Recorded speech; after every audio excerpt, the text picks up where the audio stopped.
40.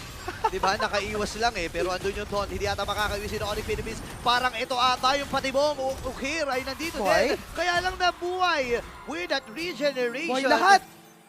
Pero Walang critical, namatay. Mga bawas ang buhay na ito ah. Oy, pero si King ko nga na-invade times ako eh. Ayan na. Speaking of isip pa siya. Makakakuha ba't gagana? First lang. Pero first turtle ay makukuha na ng super farm. Pero sabi mo tayo baba. May 1v1 si Kera.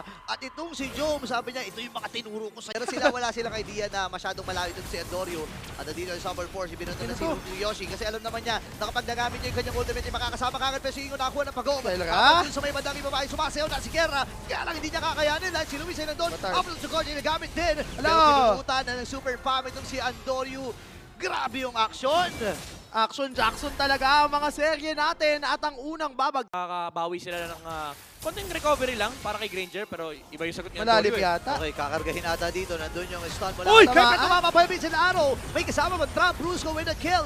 Habang ibinando na nga rin si Ukir, pero si Jong may nakabawi din. Grabe naman nakasama kagad si Ukir. Oo nga pala. Ay, si Jong, oo nga pala. Meron pala silang Super Yoshi doon. Yes. Meron nga naman si King Kong as well as si Kirk. Tapos siya na nga ang pababagsakin nila. Nagiganti na si King Kong against Andorio. Grabe naman yun, mabilis yung Philippines. May beat na yan.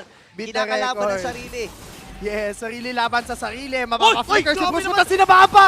Nangangaw, mapapangat pa sila ni Kirk. Killing spree. Dalawa na ang babagsak sa kupunan ng OMG. At ngayon ang Onyx na lang ang umaariba. Grabe yun. Sobrang sa... Masakit na nga din ang kanyang mga dashes pero naandun yung flicker pero si King Kong pa rin makakakuha ng pagong makakasagot pa ang OMG!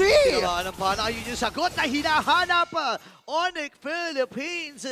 Napatumba kagad dito si Super Yoshi habang si Jom ay napabayaan doon sa baba. Nandun lang din naman yung pag-push and pag-trade na ginawa ng ng Omega rather. Kaya lang nandito na, umaariba, may pinato si Luis tapos sinaman pa ng mga crowd control! Grabe naman yung play na yon. Dire-diretso lang talaga, pre. Pili ko nga, hindi sa pinabayaan sa kusina eh. Wala silang pake. Wala. Doon sa Granger. Sa Lord, nandun yung mga abyssal trap. May nagtatago at pag may babad siyang gulo pero nandun yung conceal tsaka shortcut! Okay, nagamit na kay Shorty dito habang nailabag yung Salmon Force. Buhay pa ba? Itong si Kela. Buhay si Yes, Kela! nakuha pa ng isa. Abot ng Cardinal. Pero walang tatamaan si Luis doon. Ito na ang pagbawi ng Super Fam. Yan naman! Bumaya mo na si Kela dito. Abang Super Yoshi naman. Andun yung mga kalbot. Wala kay Super Prince. At nakuha ng kill dito si Kirk. Pagkakataon ng Onyx Philippines na itumba itong Lord na ito dahil wala nga naman yung...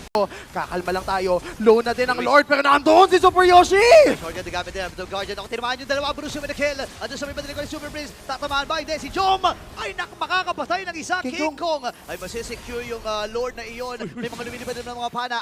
Andun yung mga bala mula dito kay Jom. Hahabol ba si Super Prince? Hindi tumama doon. Yung Abyssal Arrow. Grabe, sobrang aggressive. Membro ng Onyx Philippines sa makakakita sa kanya. Mabibigyan nga ba siya ng electrifying beats? Wala ka na purify! Yun na nga yung pagbato. Ngayon si Andorio ay nakatakas din. Nagamit na rin yung shortcut. Ito rin yung laban ng natay ng Smart Omega pero si Guerra nakapihit din. Pero si King Kong, Super Prince, nakakuha din ang kill. Tatlo kagad ang tumumba. Magiging apat pa ba? Pero wala nang sasama doon sa teleport na yun or sa TP na yun. Pero ang laki ng tsansa dito ng Onyx ha. And the ball?